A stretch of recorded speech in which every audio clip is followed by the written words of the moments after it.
நான் ஒன்னு சொல்றேன்.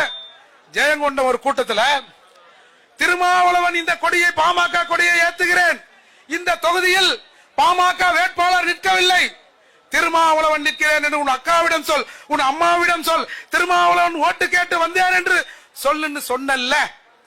எங்க அப்பா கூட 1 மணி நேரம் என் பக்கத்துல உட்கார்ந்து எனக்கு சாப்பாடு பரிமாறது இல்ல. ஆனா மருத்துவர் ராமதாஸ் அவர்கள் 1 மணி நேரம் என் தந்தையை போல என் பக்கத்திலே உட்கார்ந்து எனக்கு சோறு போட்டார்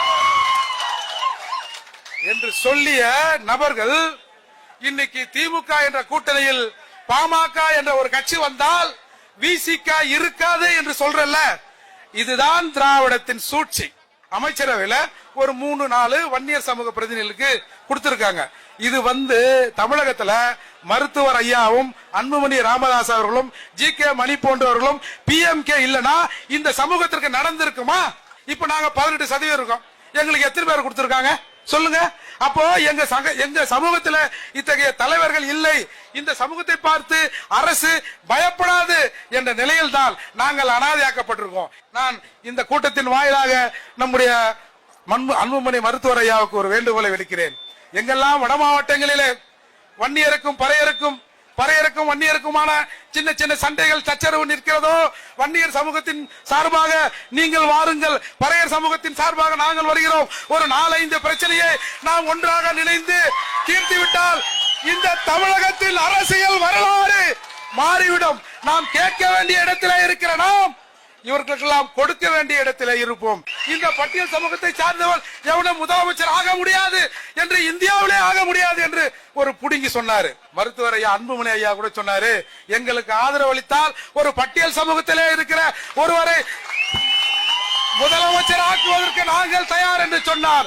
அதே போல செந்தமிழன் சீமான் அவர்களும் ஒரு பட்டியல் சமூகத்தை சார்ந்தவரை முதல்வராக்குவதற்கு நாங்கள் தயார் என்று சொன்னார். இங்கே இருக்கிற தமிழ் குடிகள் கூட இதற்கு ஆதரவு அளிக்கும்.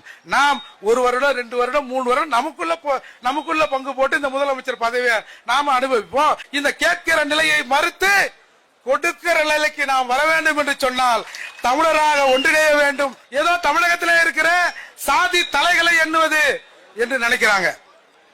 பொதுவா மக்கள் தொகை கணக்கெடுப்பு, சாதிவாரி கணக்கெடுப்பு, அதாவது மக்கள் தொகை கணக்கெடுப்பு, ஒட்டுமொத்த மக்கள் தொகை கணக்கெடுப்புன்னு 2 இருக்கு.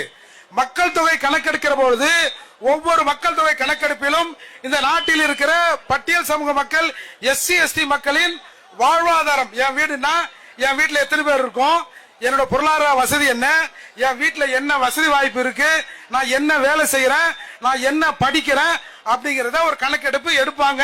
பொதுவா மக்கள் தொகை கணக்கெடுப்புல சாதிவாரி கணக்கெடுப்பு என்கிறது எங்களை எப்படி இந்த சமூகத்துல என்னென்ன வசதி வாய்ப்பு, சோசியல் எக்கனாமிக்கலி நாங்க எப்படி இருக்கிறோமோ அதை போல எல்லா சமூக மக்களுக்குமான அந்த சமூக நிலையை ஆய்வதுதான் சாதிவாரி கணக்கெடுப்பு.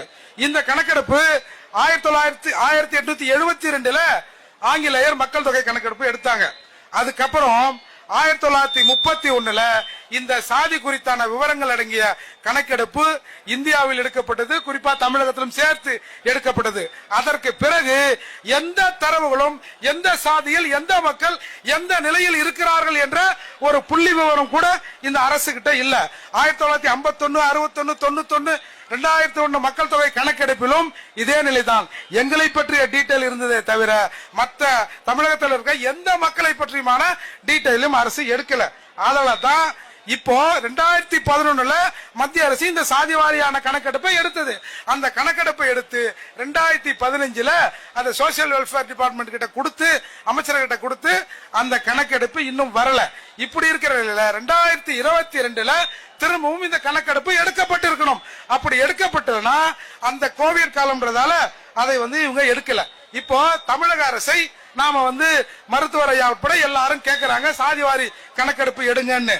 ஜூன் 22 கேரளாவில் 1968 இந்த மாதிரி ஒரு சாதிவாரி கணக்கெடுப்பை எடுத்து அந்த மக்களின், அந்த நாட்டில் கேரளாவில் உள்ள மக்களின் அந்த வாழ்க்கை தரத்தை எப்படி ஒட்டுமொத்தமா உயர்த்துவது என்ற அக்கறையில் அந்த நாட்டின் முதல்வர், அந்த மாநிலத்தின் முதல்வர் அந்த சாதிவாரி கணக்கெடுப்பை எடுத்தார். இன்றைக்கு கர்நாடகாவில் 2014, 2015 இதே சாதிவாரி கணக்கெடுப்பு எடுக்கப்பட்டது. ஆனால் அது வெளியில விடல. இப்படி இருக்கிற போது பீகார், கர்நாடகா, ஒரிசா, ஆந்திரா, தெலுங்கானா, ராஜஸ்தான், சத்தீஸ்கர் போன்ற மாநிலங்கள்லாம் முயற்சிகள் எடுக்குது. ஏன் தமிழ்நாடு எடுக்க மறுக்குது? அதுதான் தமிழகத்தின் முன் இருக்கிற மிக பெரிய கேள்வி. நான் போய் 10.5% கேட்பதற்கு எனக்கு வெக்கமா இருக்கு. யார்கிட்ட போய் நான் இந்த மண்ணின் மைந்தன், தமிழகத்தில் இருக்கிற பெரும்பான்மையான சமூகத்தின் பிரதிநிதியா இருக்கிற நான் யார்கிட்ட போய் 10.5% கேட்கறது எனக்கு வெக்கமா இருக்குன்னு மருத்துவர் சொன்னார்ல. தமிழகத்துல இருக்கிற ஒவ்வொரு தமிழனும் அதுக்கு வெக்கப்பட்டிருக்கணும். யார்கிட்ட போய் யாரா வந்து என்னை கணக்கெடுன்னு உங்ககிட்ட சொல்லணுமா? இப்போ எஸ்சிகள் 18% தோராயமா இருக்கிறோம்னு சொல்றோம். ஆனா கணக்கெடுப்பில் 22.5% நாங்க இருக்கிறோம். ஆனா இந்த 18ல ஒரு 3 மைனஸ் ஆக்கி 15 ஆக்கி அந்த 15லும் ஒரு முன்னுரிமை கொடுத்து ஒரு பிரிவுக்கு நீங்க கொடுத்தீங்க. அப்போ நீங்க என்ன நினைக்கிறீங்க?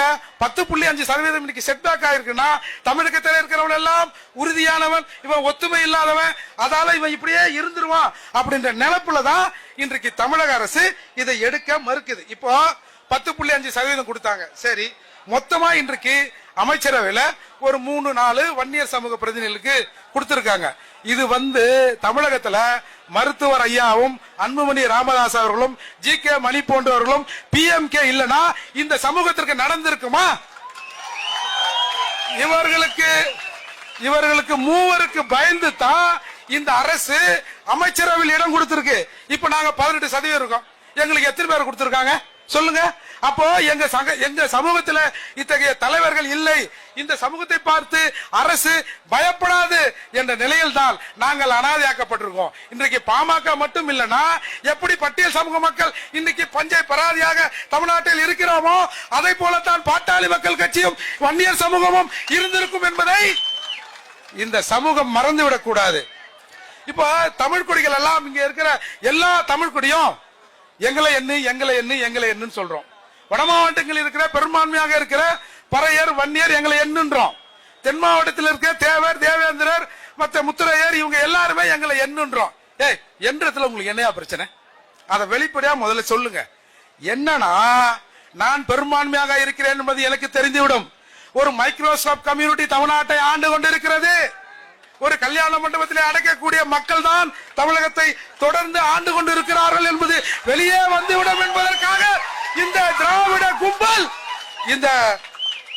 இதை எடுக்க மறுக்கிறாங்க. இங்க தமிழர்கள் ஏதோ ஒரு கூட்டத்துக்காக வந்தோம், கூடணும் போனோம், கூடி கலைஞ்சிருவாங்க அப்படின்னு இந்த அரசு நினைக்குது இல்ல. இன்னைக்கு சாதிவாரி கணக்கெடுப்பை எடுக்க சொன்னால் இவர்கள் மத்திய அரசை எடுக்கணும்னு சொல்றாங்க. இன்றைக்கு வட மாவட்டத்தில் இருக்கிற வன்னியரும் பறையரும் இணைந்து விட்டால், தென் மாவட்டத்தில் இருக்க தேவரும் தேவேந்திரம் இணைந்து விட்டால், மற்ற தமிழ் சாதிகளும் ஒன்றாக நின்றா இங்க தமிழர் அல்லாதவனுக்கு தமிழகத்துல வேலையே இருக்காது. இதை நாம முதல்ல ஒழுங்கா புரிஞ்சுக்கணும். இன்றைக்கு தமிழ் சாதிகள் எல்லாம் ஒன்றாக சேர்ந்து, தமிழ் சமூகங்கள் எல்லாம் ஒன்றாக சேர்ந்து எங்கள் தலையை என்கிற நிலை இன்றைக்கு இருக்கிறது. இந்த நிலை தொடர்ந்து நாம் இதை வலியுறுத்தி இதை நடத்தாவிட்டால் ஒட்டுமொத்த தமிழர்களும் எங்களுக்கு கொஞ்சம் இடஒதுக்கீடு கொடுங்க அப்படின்னு கேட்கிற நிலை தமிழகத்தில் வந்துரும். எனவே இன்றைக்கு இந்த கூட்டம் என்பது ஏதோ கூடி கலைஞ்சிட்டாங்க, பறையரும் வன்னியரும் சேர்ந்து ஒரே மேடையில் நின்றார்கள் என்பதல்ல. மீண்டும் மீண்டும் ஐயாவை நான் வற்புறுத்தி கேட்பது, வட மாவட்டங்களில் பறையர்களும் வன்னியருக்கும் பிரச்சனை ஏற்பட்டால் 2 சமூக பிரதிநிதிகளும் ஒன்றாக சேர்ந்து நமக்குள்ளே அந்த பிரச்சனையை தீர்த்து வைக்க வேண்டும். ஏனென்று சொன்னால் இந்த 2 பெரும் சமூகம் இணைந்து விடக் கூடாது என்பதில் இங்கே இருக்கிற திராவிட கட்சிகள் முனைப்பாக இருக்கின்றன. எனவே மீண்டும் மீண்டும் நான் வலியுறுத்தி சொல்கிறேன், இந்த சமூகம் பிறப்பால் ஒருவர் தமிழராக இருந்து தமிழ்நாட்டை ஆள வேண்டும் என்று சொன்னால் அதில் முதன்மையாக இருக்கிற மருத்துவர் ஐயாவை நோக்கி தமிழகம் திரும்ப வேண்டும். ஒரே ஒரு செய்தியை சொல்லி முடிக்கிறேன். இந்த பட்டியல் சமூகத்தை சார்ந்தவர் எவனும் முதலமைச்சர் ஆக முடியாது என்று, இந்தியாவிலே ஆக முடியாது என்று ஒரு புடுங்கி சொன்னாரு. ஆனால் ஒரு 6-7 முறை இந்தியாவில் முதல்வராக ஆகியிருக்கிறார்கள். மருத்துவர் ஐயா அன்புமணி ஐயா கூட சொன்னாரு, எங்களுக்கு ஆதரவு அளித்தால் ஒரு பட்டியல் சமூகத்திலே இருக்கிற ஒருவரை முதலமைச்சர் ஆக்குவதற்கு நாங்கள் தயார் என்று சொன்னார். அதே போல செந்தமிழன் சீமான் அவர்களும் ஒரு பட்டியல் சமூகத்தை சார்ந்தவனை முதல்வராக்கிறதுக்கு நாங்கள் தயார் என்று சொன்னார். இங்கே இருக்கிற தமிழ் குடிகள் கூட இதற்கு ஆதரவு அளிக்கும். நாம் 1 வருடம் 2 வருடம் 3 வருடம் நமக்குள்ள பங்கு போட்டு இந்த முதலமைச்சர் பதவியை நாம அனுபவிப்போம். தமிழ்நாட்டை தமிழர்களே ஆளுவோம். அதற்கு இந்த கூட்டணி நிச்சயமாக தொடர்ந்து இருக்க வேண்டும். எங்கெல்லாம் சமூகத்திலே பிரச்சனை ஏற்படுகிறதோ அந்த பிரச்சனையை கையாள்வதில் நாம் ஒன்றாக நின்று தமிழகத்தை மாற்ற வேண்டும். இந்த கேட்கிற நிலையை மறுத்து கொடுக்கிற நிலைக்கு நாம் வர வேண்டும் என்று சொன்னால் தமிழராக ஒன்றிணைய வேண்டும். குறிப்பாக வட மாவட்டங்களே இருக்கிற பறையரும் வன்னியரும் பறையரும் ஒன்றா இணைஞ்சு நாமெல்லாம் ஒன்னும் பெரிய மிட்டா மிராசலாம் இல்ல, எல்லாருமே கூலி வேலை செஞ்சுக்கின்னு அன்றாடம் காட்சிகளாக இந்த இரு பெரும் சமூகங்கள் இணைந்து விடக் கூடாது என்று இங்கே ஒரு பெரிய சதி நடக்கிறது. இந்த சதியை மருத்துவர் ஐயாவோடும் அன்புமணி ஐயாவோடும் சேர்ந்து நாம் முறியடிப்பதற்கு பறையர் சமூகம் தயாராக இருக்கிறது என்று கூறி முடிக்கிறேன். நன்றி, வணக்கம்.